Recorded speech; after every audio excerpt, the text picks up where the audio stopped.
Pour cette rencontre, les enjeux sont à la fois économiques et stratégiques. D'abord, la Chine est le premier partenaire commercial de l'Iran.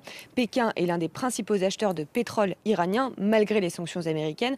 Et les deux pays sont liés par un accord de coopération depuis 2021 qui a pour but d'approfondir notamment les échanges en matière d'énergie, d'infrastructures avec les nouvelles routes de la soie. Cette visite, c'est aussi l'occasion de réchauffer les relations sino-iraniennes après que Téhéran a vu d'un mauvais œil le rapprochement entre la Chine et son rival saoudien il y a quelques mois.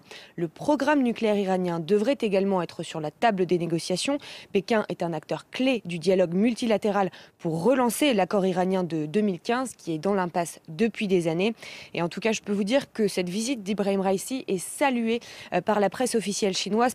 Et cette visite, elle se déroule alors que les relations des États-Unis avec la Chine et l'Iran sont loin d'être au beau fixe, c'est le cas de le dire. En effet, vous vous souvenez bien sûr de ce ballon chinois abattu par l'armée américaine.